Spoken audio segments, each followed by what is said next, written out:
300 000 visiteurs par an, portés par la grande émotion suscitée par les ruines d'Oradour. Ils déambulent au hasard des rues du village martyr, trop souvent, sans savoir. Pourquoi ils ont pris le village, les Allemands, vous le savez? Ah, franchement, aucune idée. Ils ont détruit les maisons, massacré les gens. Pour quelle raison? Pour ça, je sais pas. C'est notre retour de vacances et voilà, on s'arrêtait là. On a vu de panneaux, enfin voilà quoi. Quelques souvenirs lointains de leur cours d'histoire et surtout de fausses informations. C'est vraiment important pour la France entière en fait de se souvenir de ces gens-là qui sont morts pour la France parce que ils ont essayé de résister. Il y a les nazis qui sont venus, ils avaient déjà prévu de les gazer, mais au final, ça s'est pas bien passé.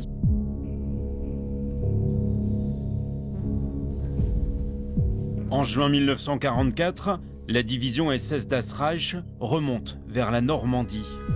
Les nazis mènent une politique de terreur pour empêcher les Français de prendre les armes après le débarquement des Alliés. Le 10 juin, ils entrent à Oradour, un petit village limousin tranquille.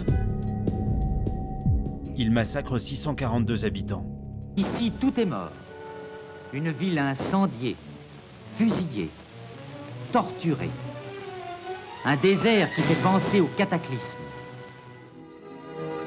Le général de Gaulle décide alors que les ruines seront préservées pour rappeler la barbarie des nazis. Il a vu les 30 survivants d'une population de 1500 âmes. Entre les souvenirs approximatifs des visiteurs et les ruines qui changent, lavées par le temps, la mémoire du massacre est-elle en train de disparaître? Robert Ebras, le dernier survivant, espère que son village natal restera tel quel. Il l'a même fait promettre au candidat Macron. Si vous êtes président, je voudrais que vous conserviez le village. Que le village ne tombe pas en ruine, qu'on continue à commémorer les 642 victimes. C'est mon souhait le plus cher. C'est notre souhait à tous. Vous pouvez compter sur moi. Mais aujourd'hui, il n'y croit plus vraiment. J'ai demandé que les ruines restent, mais certainement pas. L'histoire passera, comme toutes les histoires. Ah, mais il faut que la mémoire reste sur un drame comme celui-ci. Mais j'espère qu'elle restera quand même, mais enfin, comme elle est très souvent déformée, donc on ne saura plus quelle est la bonne version. Au niveau de la quincaillerie, on a quelques fissures traversantes qui sont un peu préoccupantes. Pourtant, le village martyr a été classé monument historique. Régulièrement, l'architecte des bâtiments de France fait le point sur les travaux avec le maire d'Oradour et le président de l'association des familles de martyrs. Le parement extérieur est encore, tient encore, mais c'est très instable et donc là on va intervenir rapidement. C'est linteaux en bois qui ont été brûlés au moment de l'incendie. C'est vraiment des témoignages, je trouve, importants à conserver. Officiellement, la question du maintien des ruines ne se pose pas. Toute la difficulté, c'est de conserver sans dénaturer. Exactement, c'est garder vraiment le principe même de la conservation qu'applique le ministère de la Culture, c'est de conserver le lieu mémoriel. On n'est pas dans une mise en valeur culturelle du lieu, on est dans la conservation de la mémoire du lieu de martyr. Aujourd'hui, on traite les éboulis, on ne les traitait pas il y a quelques années par rapport à l'humidité, les pierres. Tout doit être gardé sur le site et non pas enlevé au fur et à mesure des travaux. Ce qui est important, c'est de garder les lieux vraiment emblématiques et ensuite de conserver la lisibilité de toutes ces trames de maisons, de tous ces habitats qui correspondent à des familles qui vivaient là, à des activités. L'endroit le plus symbolique est l'église, où les femmes et les enfants ont été assassinés. Elle va être renforcée en 2021 et pour mieux informer les visiteurs, l'association des familles milite pour la mise en place de panneaux, voire d'audioguides. Les gens qui ne vont pas à l'exposition permanente du Centre de la mémoire, il y en a plus de 170 000 personnes qui viennent dans le village et puissent savoir qu'au champ de foire, c'est la population qui a été rassemblée, que les femmes et les enfants se rendent à l'église.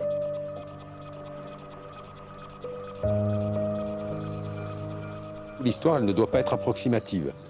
Donc ça, pour moi, c'est très important et je crois que ces panneaux ou ces indications auraient une importance essentielle pour la mémoire, effectivement, du site historique, pour la manière dont les gens perçoivent le site et puis aussi pour la mémoire collective. Moins de la moitié des visiteurs passent par le centre de la mémoire, un lieu créé pour les informer avant d'entrer dans le village. L'exposition permanente va être totalement revue, il y aura moins de textes, plus d'interactivité. Ces améliorations seront-elles suffisantes? Pas forcément pour l'historien Pascal Plat. Est-ce que le fait que l'on modifie ce qui sera la partie interprétation, c'est-à-dire le circuit dans lequel le visiteur accepte, au fond, d'entendre une explication, entraînera plus de visiteurs vers cela? Je n'en suis pas sûr. Je n'en suis pas sûr parce que cela se situe en amont de la visite, que le poids des ruines est tel que les publics y sont attirés presque naturellement. Et c'est peut-être l'audioguide là qui est le plus performant, c'est-à-dire ne pas laisser dans les ruines même 30% des visiteurs sans avoir une médiation.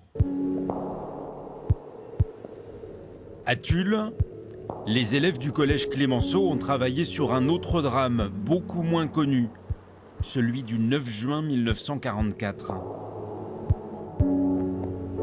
Les SS nous ont emmenés sur la place de Souillac, où il y avait des cordes au balcon. Plusieurs groupes sont passés et ont été pendus. Il raconta à l'enfer qu'il avait vécu dans le camp de Dachau en Allemagne. Il a raconté qu'il avait très peu à manger, qu'il travaillait beaucoup par tous les temps. Il leur disait que c'était un simple contrôle d'identité. Je n'étais pas inquiet pour mon père, je pensais qu'il reviendrait pour le déjeuner. Vers la fin, j'ai remarqué mon grand frère qui était en train de se faire pendre. Ils nous ont forcés à regarder la scène. J'ai l'impression que je ne pourrai jamais m'en remettre. Ce jour-là, les nazis ont pendu 99 hommes dans les rues de la ville. Ils en ont déporté 149 en camp de concentration. Alors, est-ce qu'il y en a qui connaissaient le drame de Tulle, les tullistes, les corésiens? Est-ce que vous connaissiez ce qui s'est passé à Tulle? Un petit peu aux informations quand François Hollande était encore président et qu'il venait ici pour les marches. Si on n'en parle pas, si on ne réactive pas, ça tombe dans l'oubli. Vous êtes la génération d'être les arrière-petits-enfants des suppliciés. On se souvient du passé pour éviter de refaire les mêmes erreurs, pour éviter de le revivre, ce passé tragique. Il n'y a pas forcément de traces et on ne s'en rend pas compte, mais le jour du 9 juin, ils mettent des gerbes au balcon et du coup, là, à ce moment-là, on peut se rendre compte de ce qui s'est passé. On peut imaginer, mais on ne peut pas refaire comme sur Oradour. Pendant tout son quinquennat, François Hollande a assisté aux commémorations du 9 juin. Mais à Tulle, il n'existe pas de ruines pour se souvenir de la barbarie nazie. Juste quelques balcons anonymes dans un quartier qui a pourtant relativement peu changé. Ce balcon, ça a été un des plus chargés au niveau de suppliciés. Je ne sais pas, il y a au moins une quinzaine de fleurs. Donc ils ont au moins pendu une quinzaine de personnes rien qu'à ce balcon. Michel Drelon est le président du comité des martyrs. Là, il y a ce fameux rugbyman qui a sauté, là. Alors, il y a Théier, là, le rugbyman tulliste, ils ont voulu le pendre après le lampadaire au coin du pont. Celui-là. Oui, voilà. Il a donné un coup de pied dans la figure à celui qui voulait le pendre et il a sauté dans la Corrèze. Et ils ont fini de le tuer en lui tirant dessus. Ce dessin est le seul document qui rappelle le drame des pendus. Les corps des suppliciés ont été jetés par les nazis dans ce qui était alors une décharge et qui est devenu un lieu de souvenir. Mais Michel Drelon craint que l'on finisse par oublier. Alors, il souhaite la création d'un musée. On pourrait mettre des souvenirs individuels que les gens ont gardés chez eux, parce qu'on a fait une demande de recherche d'archives.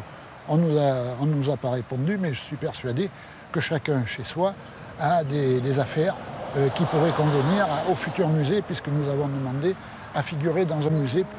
Un établissement dans lequel les témoignages poignants recueillis en 1994 par l'association Peuple et Culture, pourraient aussi être montrés au public.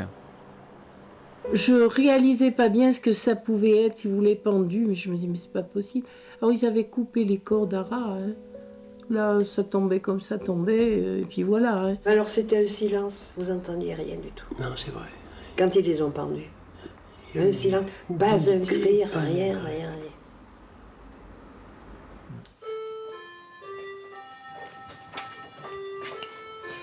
Salut Nicolas. Bonjour. Mané Pessandier est l'un des piliers de Peuple et Culture.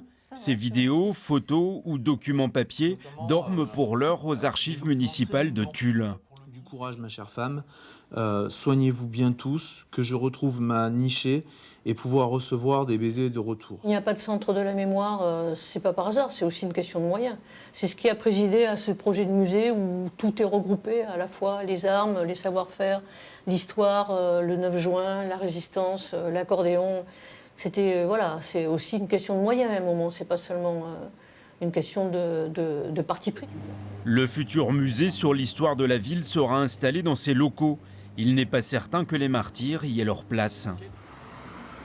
On y retrouvera à l'entrée du musée l'annonce, je dirais, qu'il y a aussi dans ce musée ces événements qui ont eu lieu, ainsi que la résistance, mais il n'y aura pas une exposition permanente. Le drame des pendus semble être difficile à porter pour les habitants de Tulle.